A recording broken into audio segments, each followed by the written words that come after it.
Magic practice gratitude ചലഞ്ചിന്റെ 17ാമത്തെ ദിവസം. എല്ലാവരും ആഗ്രഹിക്കുന്ന ഒരു ദിവസമാണ് ഈ 17ാമത്തെ ദിവസം.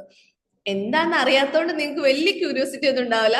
എന്നാലും ഞാൻ പറയാം, മാജിക് ചെക്ക്. ഒരു ചെക്ക് തന്നാലോ നിങ്ങൾക്ക്? എത്ര രൂപ വേണമെങ്കിലും എഴുതിയെടുത്തോന്ന് പറഞ്ഞാൽ നിങ്ങൾ എഴുതിയെടുക്കുവോ?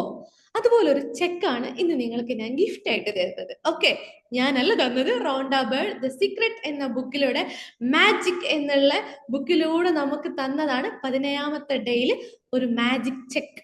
അപ്പൊ ഞാൻ നമ്മളെ കമ്മ്യൂണിറ്റി ഗ്രൂപ്പിൽ ചെക്ക് അയച്ചിട്ടുണ്ട്.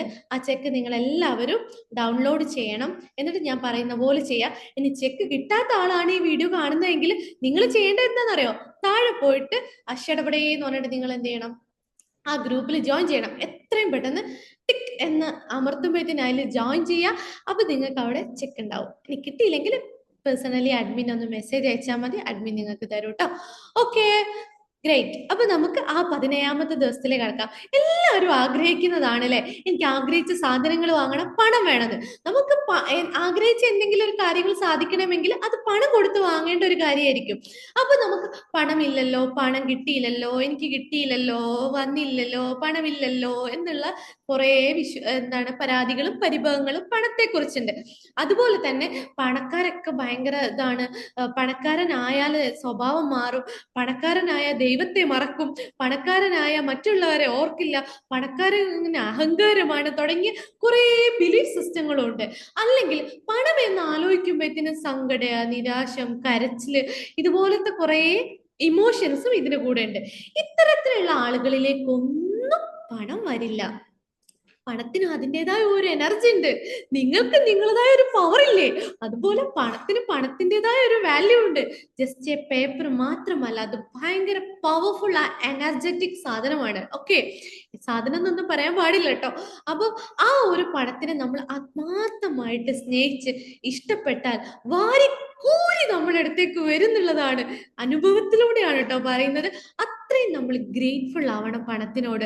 കാരണം പണം നിങ്ങളിലേക്ക് വരുന്നത് ഒരാള്, നിങ്ങൾ എന്തെങ്കിലും ഒരു ചായ കുടിക്കാൻ ആഗ്രഹിച്ച് നിങ്ങളെ ഫ്രണ്ട് ഷോപ്പിൽ കയറിയിട്ട് നിങ്ങളെ ഫ്രണ്ട് ആയിരിക്കും ചായന്റെ പൈസ കൊടുക്കുന്നത്. ചിലപ്പോൾ നിങ്ങൾ എന്തെങ്കിലും ഒരു സ്നാക്സ് ഒക്കെ ആഗ്രഹിച്ച് നിൽക്കുമ്പോൾ ചിലപ്പോൾ നിങ്ങളെ ഹസ്ബൻഡോ നിങ്ങളെ ഫാദറോ നിങ്ങളെ ബ്രദേഴ്സോ ആരെങ്കിലും ആയിരിക്കും നിങ്ങൾക്ക് ആ സാധനം വാങ്ങി തരുന്നത്. ഇനി നല്ലൊരു ഡ്രസ്സ് ആഗ്രഹിച്ച്, അല്ലെങ്കിൽ ഓഫീസിൽ പോകാൻ ഒരു കാർ വേണമെന്നല്ലോ എന്ന് ആഗ്രഹിച്ചപ്പോൾ ഭാര്യ ഗിഫ്റ്റ് ആയിട്ട് തരുന്നുണ്ടാവും, അല്ലെങ്കിൽ ഫാദർ ഗിഫ്റ്റ് ആയിട്ട് തരുന്നുണ്ടാവും. അങ്ങനെ നമ്മൾ ആഗ്രഹിക്കുന്ന സാധനം പല വ്യക്തികളിലൂടെ, പല സാഹചര്യങ്ങളിലൂടെ നമ്മളിലേക്ക് എത്തുന്നത് നിങ്ങൾ മാനിഫെസ്റ്റഡ് മണി തന്നെയാണ്. കാരണം ആ പണം, ആ സാധനം വാങ്ങാൻ എത്ര പണം നിങ്ങൾ ഉപയോഗിക്കുന്നുണ്ടോ ആ പണം നിങ്ങൾ സേവ് ചെയ്തു. അത് നിങ്ങളെ എക്സ്ട്രാ ഫണ്ടാണ്. മനസ്സിലായോ? നിങ്ങൾ ഒരു പേന വാങ്ങാൻ പോയ സമയത്ത് നിങ്ങളെ ഫ്രണ്ട് പറഞ്ഞു, എടി ഞാൻ കൊടുത്തോളാം, അല്ല എടാ ഞാൻ കൊടുത്തോളാം എന്ന് പറയുമ്പോൾ ആ പേനയുടെ 5 രൂപയാണെങ്കിൽ നിങ്ങളെ ഫണ്ട് അവിടെ സേവ് ചെയ്തു. 5 രൂപ നിങ്ങളെ സേവ് ചെയ്തു, നിങ്ങളെ ബാലൻസിൽ 5 രൂപ കൂടുതലായി. അവിടെ ലോസ് ആയി പോവേണ്ടത് നിങ്ങൾക്ക് സേവ് ചെയ്തു. അങ്ങനെ ചിലപ്പോൾ നിങ്ങൾക്ക് ഡിസ്കൗണ്ട് കിട്ടും. സൂപ്പർ മാർക്കറ്റിൽ നിന്ന് കുറെ രൂപക്ക് സാധനം വാങ്ങുമ്പോൾ 100 രൂപ ഡിസ്കൗണ്ട് കിട്ടി. നിങ്ങളെ മാനിഫെസ്റ്റഡ് മണിയാണത്, നിങ്ങൾ സേവിങ് ആണത്. അതുപോലെ ഡിസ്കൗണ്ട് കിട്ടുക, വൗച്ചർ കാർഡ് കിട്ടുക, അതുപോലെ തന്നെ എന്തെങ്കിലും നിങ്ങൾക്ക് ഓഫറിൽ നിങ്ങൾക്ക് പ്രൈസ് കിട്ടുക. അപ്പൊ നിങ്ങൾ ആഗ്രഹിക്കുന്ന സാധനം വേറെ വ്യക്തികളിലൂടെ, സാഹചര്യങ്ങളിലൂടെ നിൽക്കുകയാണെങ്കിൽ നിങ്ങൾ അത് ആഗ്രഹിച്ച സാധനം കിട്ടിയിട്ടുണ്ടെങ്കിൽ അത് മാനിഫെസ്റ്റേഷൻ തന്നെയാണ്. തീർച്ചയായിട്ടും അത് നിങ്ങളെ സേവിങ്ങിലേക്കാണ് എമൗണ്ട് പോകുന്നത്. ഇത്തരം ചെറിയ ചെറിയ കാര്യങ്ങളാണെങ്കിൽ, ഇപ്പൊ നമ്മൾ 1 രൂപ ബസ്സിൽ നമ്മൾ ടിക്കറ്റ് കൊടുക്കും അല്ലെ, ബസ്സിൽ ടിക്കറ്റ് കൊടുക്കുമ്പോൾ 12 രൂപയാണെങ്കിൽ ചിലപ്പം 11 രൂപ ടിക്കറ്റ് ആണെങ്കിൽ, ഇപ്പൊ 11 രൂപയുടെ ടിക്കറ്റ് ഒന്നും ഇല്ല തോന്നുന്നു, 11 രൂപയുടെ ടിക്കറ്റ് ആണെങ്കിൽ 10 രൂപ കൊടുത്ത് 1 രൂപ ചില്ലറ ഇല്ലെങ്കിൽ വേണ്ടാന്ന് പറഞ്ഞ് കണ്ടക്ടർ ഓക്കെ, ആ 1 രൂപ നിങ്ങളെ മാനിഫെസ്റ്റേഷൻ മണിയാണ്, സേവിങ് ആണ്. അങ്ങനത്തെ 1 കോടി, 1 രൂപ കോടിയിൽ 1 രൂപ തന്നാൽ നിങ്ങൾ സ്വീകരിക്കോ? 1 രൂപ തരുമ്പോൾ നമുക്കൊരു വാല്യൂ ഇല്ല. ഇവിടെയാണ് നമ്മൾ താങ്ക് യു പറയേണ്ടത്. ആ ബില്ല് കൊടുത്ത് ആ ക്യാഷ് നമ്മൾ സേവ് ചെയ്യുമ്പോൾ താങ്ക് യു പറയണം. നമ്മളൊരു സൂപ്പർ മാർക്കറ്റിൽ എവിടെ ഒരു ജി പേ ചെയ്യുകയാണെങ്കിൽ താങ്ക് യു പറയണം.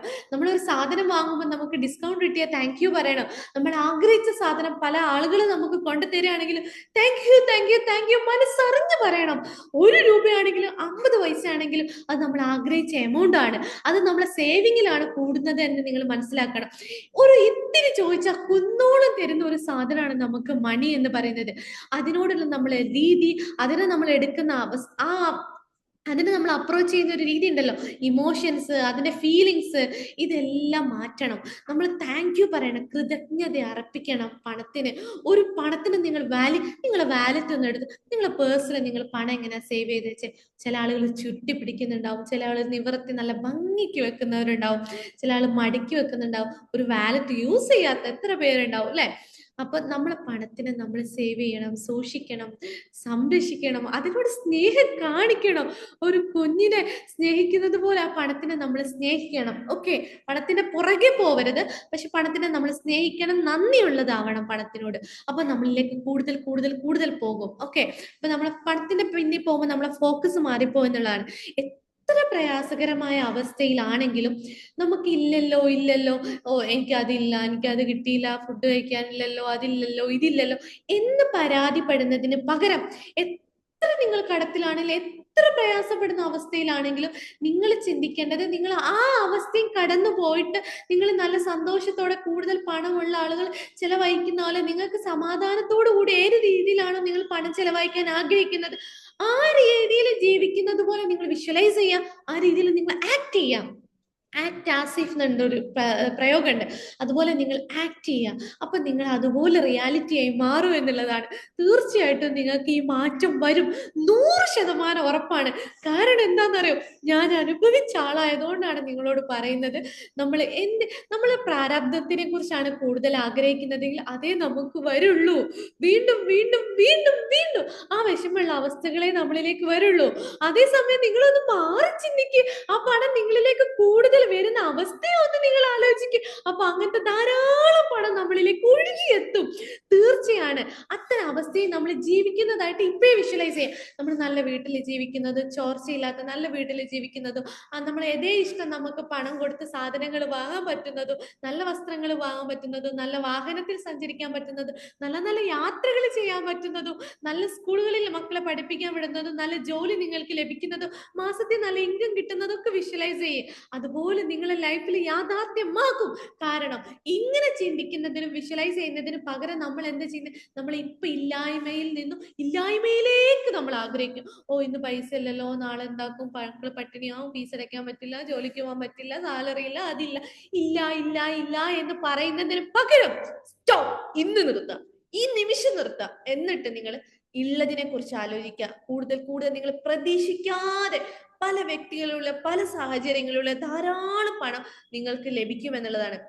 ഇപ്പൊ നമുക്ക് നല്ല കൂപ്പൺ അടിക്കുന്നതും, ശമ്പളത്തിൽ ഇൻക്രിമെന്റ് കിട്ടുന്നത്, അതുപോലെ തന്നെ നല്ല പെൻഷൻ പൈസ കൂടുതൽ കിട്ടുന്നത്, അതുപോലെ നിങ്ങൾക്ക് എന്തെങ്കിലും ഈ ഓഫീസിലൊക്കെ കമ്പനികളിൽ നിന്ന് എന്തെങ്കിലും അലവൻസ് ഒക്കെ കിട്ടുന്നതൊക്കെ നമുക്ക് സേവിങ് എമൗണ്ടാ. നമ്മൾ പ്രതീക്ഷിക്കാതെ നമുക്ക് കിട്ടുന്ന, നമ്മൾ പ്രതീക്ഷിക്കാതെ നമുക്ക് വേറൊരാൾ തരുന്ന എമൗണ്ട് ഒക്കെ നമുക്ക് മാനിഫെസ്റ്റഡ് മണിയാണ് അല്ലെ. ആ പണങ്ങളെല്ലാം നമുക്ക് എന്ത് ചെയ്യാം, ഇതിൽ ഇതായിട്ട് നമുക്ക് യൂസ് ചെയ്യാം എന്നുള്ളതാണ്. നമ്മൾ എന്തിനെ കുറിച്ചാണ് കൂടുതൽ പരിഭവപ്പെടുന്നത്, അതായിരിക്കും നമ്മുടെ ലൈഫിൽ സംഭവിക്കുക. ഇല്ലായ്മയെ കുറിച്ച് പരിഭവപ്പെടുന്നത്, വീണ്ടും വീണ്ടും വീണ്ടും പറയാണ്, പരിഭവപ്പെടുന്നതിന് പകരം ഉള്ളതിലേക്ക് നിങ്ങൾ ഫോക്കസ് ചെയ്യാം. അപ്പൊ ഇന്നത്തെ ഡേ എന്താണെന്ന് പറയാം, മാജിക് ചെക്ക് എന്താണെന്ന് പറയാം. ഒരു ചെക്ക് ഉണ്ട്, ഞാൻ പറഞ്ഞിട്ടുണ്ട്, ഗ്രൂപ്പിൽ അയച്ചിട്ടുണ്ട് എന്ന് പറഞ്ഞിട്ട്. ആ ചെക്കിൽ നിങ്ങൾ ചെയ്യേണ്ടത്, നമ്മൾ യൂണിവേഴ്സിനാണ് ഈ ചെക്ക് എഴുതുന്നത്. ഈ ചെക്ക് നമ്മൾ യൂണിവേഴ്സിന് സമർപ്പിക്കുകയാണ്. ഈ ചെക്കിൽ നിങ്ങൾ പേ എന്നുള്ളിടത്ത് നിങ്ങളെ പേര് എഴുതുക, ഇന്നത്തെ ഡേറ്റ് എഴുതുക, നിങ്ങൾ എന്ത് സാധനം വാങ്ങാനാണ്, എന്ത് ഓർഡർ ഓഫ് എന്നുള്ളിടത്ത് നിങ്ങൾക്ക് ആ സാധനം എഴുതുക, അല്ലെങ്കിൽ എത്ര എമൗണ്ട് ആണെന്നുള്ളത് എഴുതുക, കറക്റ്റ് എമൗണ്ട് എഴുതുക. അറ്റ് എ ടൈം ഒരു ചെക്ക് യൂസ് ചെയ്യാവേ. ആ ചെക്ക് ചെറിയ എമൗണ്ടിൽ തുടങ്ങുക. ചെറിയ കാര്യങ്ങൾ, ഒരു കോഫി കഴിക്കുന്നതോ അല്ലെങ്കിൽ ഒരു സ്നാക്സ് വാങ്ങുന്നതോ ഷവർമ വാങ്ങാനുള്ളതോ എന്തെന്നെ ആയിക്കോട്ടെ, നിങ്ങൾ ചെറിയ എമൗണ്ട് എഴുതുക. പിന്നെ വലിയ വലിയ അല്ല, 1000 എഴുതാം, 5000 എഴുതാം, 10000 എഴുതാം. എന്നിട്ട് ചെയ്യേണ്ട എന്താണെന്നറിയോ, നിങ്ങൾ 2599 എന്ന് വേണമെങ്കിൽ എഴുതിക്കോളൂ, അല്ലെ നമ്മൾ ലെവൽ 1 കോഴ്സിന്റെ ഫീസ് അങ്ങ് എഴുതുക. അങ്ങനെയൊക്കെ ഉണ്ടാവുമല്ലോ. നിങ്ങൾക്ക് എത്ര രൂപയാണോ വേണ്ടത് ആ എമൗണ്ട് കൃത്യമായിട്ട് എഴുതുന്ന സമയത്ത് അത് എന്തിനാ, ആ എമൗണ്ട് നിങ്ങൾ കൃത്യമായിട്ട് എന്തിനാണ് ഉപയോഗിക്കുന്നത് എന്നുള്ള കൃത്യത നിങ്ങൾക്ക് വേണം. ഇപ്പൊ ഞാൻ 2599 ആണെങ്കിൽ എനിക്ക് ആ റെഡ് കളർ 2599 ചുരിദാർ വാങ്ങാനാണ്. അപ്പൊ നമ്മൾ ആദ്യം ആ ചുരിദാർ പോയി നോക്കിയിട്ട് വില അറിഞ്ഞതുകൊണ്ടാണല്ലോ അത്രയും കൃത്യമായിട്ട് എമൗണ്ട് എഴുതിയത്. എന്നിട്ട് വിഷ്വലൈസ് ചെയ്യുക, ആ എമൗണ്ട് ആ ചുരിദാർ വാങ്ങുന്നതും, നന്നായിട്ട് ഇടുന്നതും, സ്റ്റിച്ച് ചെയ്യുന്നതും, കല്യാണത്തിന് പോകുന്നതും ഒക്കെ വിഷ്വലൈസ് ചെയ്യുക. എന്നിട്ട് നമ്മള് അത് റിയാലിറ്റി ആക്കി മാറ്റുക എന്നുള്ളതാണ്. അതുപോലെ ഒരു ഫോൺ വാങ്ങുന്നതാണെങ്കിൽ ആ ഫോണിന്റെ എമൗണ്ട് എഴുതുക, അത് വിഷ്വലൈസ് ചെയ്യാം. ഇവിടെ നിങ്ങൾ ചെയ്യേണ്ടത് ആ എമൗണ്ട് എഴുതുന്ന സമയത്ത് കറക്റ്റ് നിങ്ങൾക്ക് ആ പണം നിങ്ങൾ എന്തിനാണ്, ചിലപ്പോൾ ഞാൻ മെറ്റീരിയലിസ്റ്റിക് ആയിട്ടുള്ള കാര്യം വെറുതെ ഇത് പറഞ്ഞാണ്. ചിലപ്പോൾ നിങ്ങൾക്ക് എന്തെങ്കിലും ഇൻവെസ്റ്റ്മെന്റിന് ചില എന്തെങ്കിലും കാര്യങ്ങൾ വാങ്ങാനോ എന്ത് ആവശ്യത്തിനാണോ നിങ്ങൾ ആ പണം ചെലവഴിക്കാൻ ആഗ്രഹിക്കുന്നത്, ആ ചെലവഴിക്കാൻ ആഗ്രഹിക്കുന്ന കാര്യം കൃത്യമായിട്ട് മനസ്സിൽ കാണാൻ, ആ സംഭവം നടന്നതായിട്ടും നിങ്ങൾക്ക് അത് ലഭിച്ചതായിട്ട് കിട്ടിയതായിട്ട് ഫീൽ ചെയ്യണം. ആ ഫീലിങ്ങോട് കൂടി വിഷ്വലൈസ് ചെയ്തിട്ട് താങ്ക് യു പറയാൻ പറ്റണം. അപ്പൊ നിങ്ങൾ ഈ ചെക്ക് എടുക്കുക, എഴുതിയതിനു ശേഷം നെഞ്ചോട് ചേർത്ത് വെച്ചിട്ട് കറക്റ്റ് വിഷ്വലൈസ് ചെയ്യുക. നിങ്ങൾ എന്തിനാണോ ആ പണം എഴുതിയത് അതിന് താങ്ക് യു എന്ന് പറഞ്ഞിട്ട് നന്നായിട്ട് വിഷ്വലൈസ് ചെയ്തിട്ട് ഗ്രേറ്റ്ഫുൾ ആയതിനു ശേഷം നിങ്ങൾ നന്നായിട്ട് എവിടെയെങ്കിലും എടുത്ത് ഒരു പേഴ്സിൽ എടുത്ത് വെക്കാം, അലമാരിയിൽ വെക്കാം, അല്ലെ നിങ്ങളെ മാജിക് സ്റ്റോണിന്റെ അടിയിൽ വെക്കാം. നിങ്ങൾക്ക് എവിടെയാണോ നല്ലത് കാണുന്ന രീതിയിൽ എവിടെയെങ്കിലും വെച്ചിട്ട് ഒരു ദിവസം മിനിമം 2 പ്രാവശ്യമെങ്കിലും രാവിലെ രാത്രി അല്ലെ മിനിമം 2, മാക്സിമം എത്രയാവാം ആ ചെക്ക് എടുക്കുക. ഒരു പ്രാവശ്യം എഴുതി വെച്ചാൽ മതി. എഴുതി വെച്ച ചെക്ക് വീണ്ടും എടുക്കുക, താങ്ക് യു. അത് ആ ചെക്ക് നെഞ്ചോട് ചേർത്ത് വെക്കുമ്പോഴത്തേക്ക് നിങ്ങൾക്ക് ആ വാങ്ങാനുള്ള സാധനം ഓർമ്മ വരണം. എന്നിട്ട് താങ്ക് യു പറഞ്ഞിട്ട് അവിടെ തന്നെ വെക്കുക. ഇങ്ങനെ ഒരു ദിവസം മിനിമം ഏറ്റവും കുറഞ്ഞത് 2 പ്രാവശ്യമെങ്കിലും ചെയ്യാം. മനസ്സിലായോ? അപ്പൊ അങ്ങനെ എടുത്തിട്ട് യൂണിവേഴ്സിന് ഈ ചെക്ക് കൊടുക്കുക എന്നുള്ളതാണ്. ആ ചെക്ക് സമർപ്പിച്ചിട്ട് ഇത് റിയാലിറ്റി ആയി മാറും. ഇത് ചിലപ്പോൾ നിങ്ങൾക്ക് നേരിട്ടായിരിക്കും ക്യാഷ് ആയിട്ട് ലഭിക്കുക, അല്ലെ മറ്റു വ്യക്തികളിലൂടെ സാഹചര്യങ്ങളിലൂടെ നിങ്ങൾക്ക് കിട്ടുമായിരിക്കും. ചിലപ്പോൾ നിങ്ങൾ എന്ത് സാധനമാണോ വാങ്ങാൻ ആഗ്രഹിച്ച് ആ സാധനമായിരിക്കും നിങ്ങൾക്ക് കിട്ടുന്നത്. എങ്ങനെയാണെങ്കിലും ഇത് റിയാലിറ്റി ആയതിനു ശേഷം മാത്രമേ അടുത്ത ചെക്ക് എടുക്കാൻ പാടുള്ളൂ. ഓക്കെ, അപ്പൊ മനസ്സിലായെന്ന് വിചാരിക്കുന്നു. അപ്പൊ എല്ലാവരും പ്രാക്ടീസ് ചെയ്യാം. എന്താണ് ചെക്ക് നിങ്ങൾ പോയിട്ട് പ്രിന്റ് എടുക്കുക കേട്ടോ. അപ്പൊ പ്രിന്റ് എടുത്തതിന് ശേഷം യൂസ് ചെയ്യാം. പിന്നെ എനിക്കൊരു കാര്യം പറയാനുള്ളത്, നമ്മള് എന്താണ് ഈ ഒരു ഡേ മൊത്തമായിട്ട് ഒന്നുകൂടെ ഞാൻ അനലൈസ് ചെയ്ത് തരാം. നമ്മൾ രാവിലെ എഴുന്നേൽക്കുന്നു, രാവിലെ തന്നെ നിങ്ങൾ എന്താണ് 10 ഗ്രാറ്റിറ്റ്യൂഡ് എഴുതി. നമ്മൾ 10 ഗ്രാറ്റിറ്റ്യൂഡ് എഴുതി, ഓരോ ഗ്രാറ്റിറ്റ്യൂഡും വായിച്ചിട്ട് താങ്ക് യു പറഞ്ഞ് പിന്നെ നിങ്ങൾ ആഗ്രഹിക്കുന്ന പണം ആ മാന്ത്രിക ചെക്കിൽ നിങ്ങളെ പേരും ഇന്നത്തെ ഡേറ്റും ഒക്കെ എഴുതി വെച്ചു. എന്നിട്ട് ആ ചെക്ക് എടുത്ത് പിടിച്ചിട്ട് എന്ത് ചെയ്തു, പിടിച്ച ശേഷം നമ്മൾ ആഗ്രഹിക്കുന്ന സാധനം എന്താണോ, നിങ്ങൾ ആഗ്രഹിച്ച സാധനം എന്താണോ, അല്ലെങ്കിൽ പണം ഉപയോഗിച്ച് വാങ്ങാൻ ആഗ്രഹിച്ച സാധനം എന്താണോ അത് ഓർത്ത് വിഷ്വലൈസ് ചെയ്തിട്ട് താങ്ക് യു പറഞ്ഞിട്ട് നിങ്ങൾ എന്ത് ചെയ്തു, അത് അവിടെ വെച്ചു. അത് മിനിമം 1 2 ഏറെ പ്രാവശ്യം, മിനിമം 2 പ്രാവശ്യം അല്ലെങ്കിൽ 2-ലേറെ പ്രാവശ്യം നിങ്ങൾ ചെയ്യണം. കാണത്തക്ക രീതിയിൽ എവിടെയെങ്കിലും വെക്കാം, പേഴ്സിലോ അല്ലെ അലമാരയിലോ, നിങ്ങൾ എവിടെയാണോ നിങ്ങൾ എടുത്തു വെക്കാം. നിങ്ങളോടൊപ്പം തന്നെ കൊണ്ടുപോവുകയാണെങ്കിൽ ബെറ്റർ. എവിടെയാണോ വെക്കാൻ പറ്റുന്നത് ആ രീതിയിൽ വെച്ചിട്ട് താങ്ക് യു എപ്പോഴും ഗ്രേറ്റ്ഫുൾ ആയിട്ട് പറഞ്ഞുകൊണ്ടിരിക്കുക, അത് മനസ്സിൽ കൊടുക്കുക. പിന്നെ അന്നത്തെ ഡേ തീരുമ്പോ എന്താണ് നമ്മൾ ചെയ്യേണ്ടത്, മാജിക് സ്റ്റോൺ കയ്യിലെടുക്കുക. അന്നത്തെ ഡേ ദിവസം ലഭിച്ച മൊത്തം അനുഗ്രഹങ്ങളെ ഓർത്തിട്ട് താങ്ക് യു പറയാം.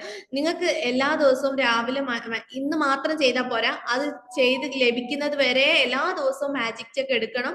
ഇതേ പ്രാക്ടീസ് തുടരണം കേട്ടോ. പിന്നെ നിങ്ങൾക്ക് ആ ഒരു എന്താണ് എമൗണ്ട് കിട്ടുന്നത് വരെ നിങ്ങൾ എന്ത് ചെയ്യണം, ഈ പ്രാക്ടീസ് കണ്ടിന്യൂ ചെയ്യണം. അപ്പൊ മനസ്സിലായെന്ന് കരുതുന്നു. Thank you all.